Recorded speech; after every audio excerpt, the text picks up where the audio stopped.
வேலும் மயிலும் சேவலும் துணை அப்படிங்கிறது எல்லாரும் சொல்ற ஒரு விஷயம்தான்.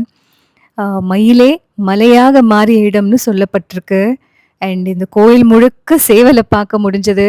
ஒரு 100, 150 படி ஏறி மேல போனா, அங்க கர்ப்பகிரகத்துல 6 முகத்தோட கையில ஒரு அழகான வேலோட தரிசனம் குடுத்தார் முருகர்.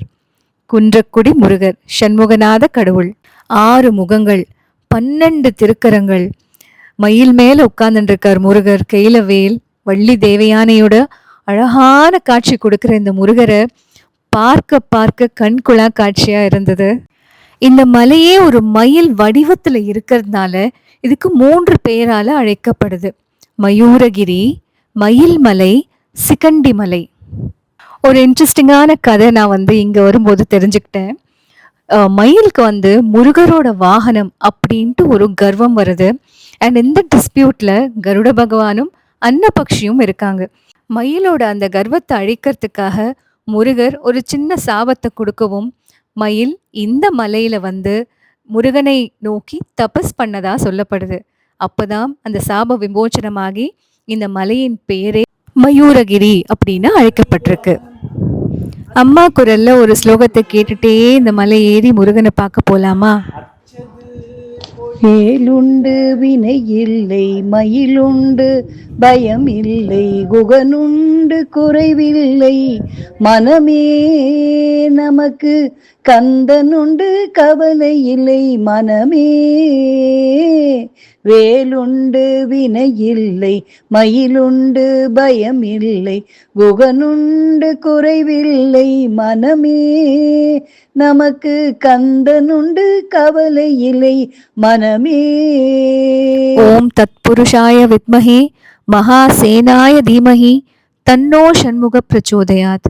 முருகா முருகா முருகான்னு இந்த ஒரு வார்த்தை, எந்த ஸ்லோகம் தெரியலனாலும் முருகா அப்படின்னா நிச்சயமா வேலும் மயிலும் சேவலோடு அவர் நிற்பார். அந்த ஒரு நம்பிக்கை நம்ம மனசுல ஆழமா நம்ம பதிய வச்சுக்கணும். முருகரோட தரிசனம் முடிச்சுட்டு இந்த இடத்துல உட்காரும்போது இந்த சின்ன சின்ன பிள்ளைங்க எங்களை ஃபோட்டோ எடுத்து ரொம்ப சந்தோஷமா ஒரு 2 மணி நேரம் இங்கே ஸ்பெண்ட் பண்ணோம்.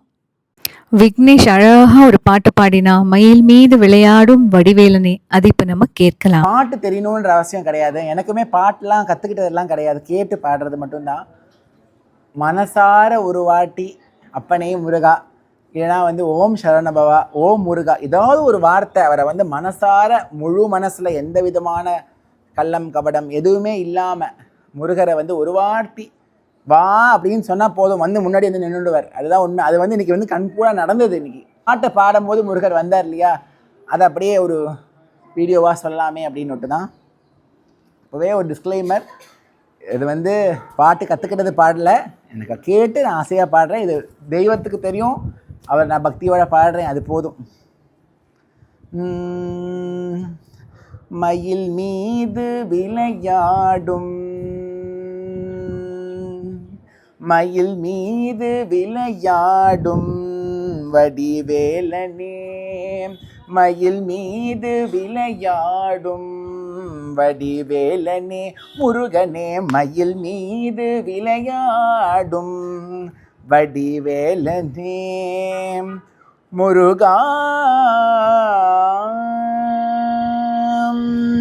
கையிலை வாழ் ஜகதீசன் மைந்தனே கந்தனே, கையிலை வாழ் ஜகதீசன் மைந்தனே கந்தனே, கலங்காது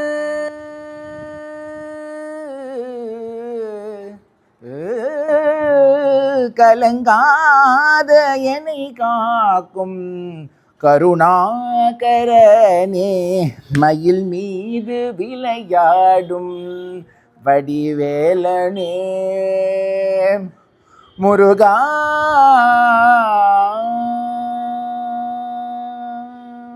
த பத கபத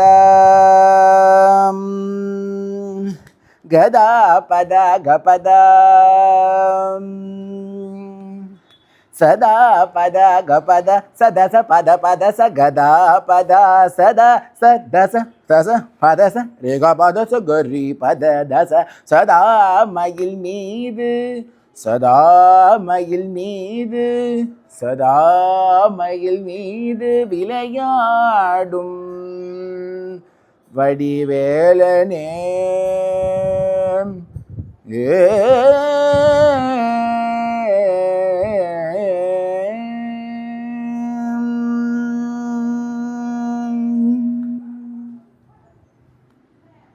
இது ஒரு சின்ன வெர்ஷன் ஆஃப் மயில் மீது. இல்லை நிறைய பிழைகள் இருக்கலாம், இருந்ததுன்னா தயவு பண்ணி மன்னிச்சுக்கோங்க. ஆனால் முருகருக்கு பக்தியாக கொடுத்த எனக்கு அதை வந்து போய் செலுத்தியாச்சு அவர் பொற்பாத கமலங்களுக்கு அப்படின்ற ஒரு பூர்ண திருப்தியோட விடை பெற்றுக் கொள்கிறேன். நன்றி, வணக்கம். கோயில்கள் போகும்போது வெறுமனே நடந்து போய் சுவாமியை பார்த்துட்டு அர்ச்சனை பண்ணிட்டு வரதை தாண்டி அந்த இடத்துல நம்ம உட்கார்ந்து கொஞ்ச நேரம் உட்கார்ந்து அந்த இடத்தோட எனர்ஜியை நம்ம உள்வாங்கி நமக்கு தெரிஞ்ச நாமாவளிகள், ஸ்லோகங்கள், அந்த தெய்வத்தின் மேல் என்ன நமக்கு தெரியுமோ அதை வாய் விட்டு சொல்லும் போது நமக்குள்ளே இருக்கிற ஒரு எனர்ஜி கிளென்சிங் நடக்கும் அப்படின்னு நான் நம்புகிறேன். அண்ட் இப்போ விக்னேஷ் பாடினது அவ்வளோ அருமையாக இருந்தது. அந்த இடத்துல ஒரு கிட்டத்தட்ட 2 hours அங்கே உட்கார்ந்துட்டு இருந்தோம். அண்ட் அங்கேருந்து கீழே இறங்கி வரும்போது இந்த இடம் வந்து ரொம்ப அழகாக இருந்தது. ஆர்கியலாஜிக்கல் டிபார்ட்மெண்ட் இந்த இடத்த நேஷ்னல் மான்யூமெண்ட்டாக கருதி இங்கே வந்து பாதுகாத்து வராங்க. பாண்டிய மன்னர்களோட ராக் கட் கேவ் டெம்பிள்ஸ்ங்கிற லிஸ்ட்டில் இந்த இடம் வந்து ரொம்ப இம்பார்ட்டண்ட்டாக கருதப்பட்டிருக்கு. அண்ட் இங்கே நடந்து போகும்போதே அந்த ஒரு சாநித்தியமும் அந்த மிக பழமை வாய்ந்த அந்த ஒரு உணர்வும் ரொம்பவே அந்த எனர்ஜி ஃபீல் ஆச்சு. ரொம்ப இருட்டான இந்த குகை வடிவத்தில் இருக்கிற இந்த இடம் அண்ட் ஏகப்பட்ட கல்வெட்டுகள் அண்ட் தமிழ் வட்டெழுத்தில் எழுதின நிறைய கல்வெட்டுகள் இந்த இடத்துல பார்க்க முடிஞ்சது. அண்ட் நிறைய சிலைகள் வச்சுருக்காங்க, எக்ஸ்கவேட் பண்ண சிலைகள் நிறைய அரேஞ்ச் பண்ணி வச்சுருக்காங்க. கர்ப்பகிரகம் போல் ஒரு இடத்துல ஒரே ஒரு விளக்கு எரியிற மாதிரி ஒரு அமைப்பை கொடுத்து இந்த இடத்துல எல்லா சன்னதியிலையும் தெய்வங்கள் இருக்குது. அதில் ஒரு பெரிய சிவனையும் பார்த்தேன், அவ்வளோ அழகாக இருந்தது. அண்ட் குன்றக்குடி மலை அடிவாரத்தில் இப்பேற்பட்ட ஒரு பெரிய கேவ் டெம்பிள் இருக்குது அப்படிங்கிறது நிறைய பேர் மிஸ் பண்ணுறாங்க. அடிவாரத்தில் நீங்கள் கோயில் ஏறுற வழியிலேயே சரவண பொய்கை செல்லும் வழின்னு போட்டிருக்கோம். அந்த இடத்துலேருந்து நீங்கள் லெஃப்ட் எடுத்து போனீங்கன்னா இந்த அழகான குகைகளை நீங்கள் பார்க்க முடியும். இந்த குகைக்குள்ளே இருக்கிற தெய்வங்களின் சன்னதி சிவன் சன்னதி, துர்க்கை, கொற்றவை, லிங்கோத்பவா, மகாவிஷ்ணு, துர்க்கை, பிரம்மா, நடராஜா, துவாரபாலகா, சங்கர நாராயணா, இப்படி விநாயகர் எல்லாருக்கும் இந்த குகைக்குள்ளே வந்து சந்நிதி இருக்குது. அண்ட் ஒரே ஒரு விளக்கு மட்டும் ஏற்றி வச்சுருக்காங்க.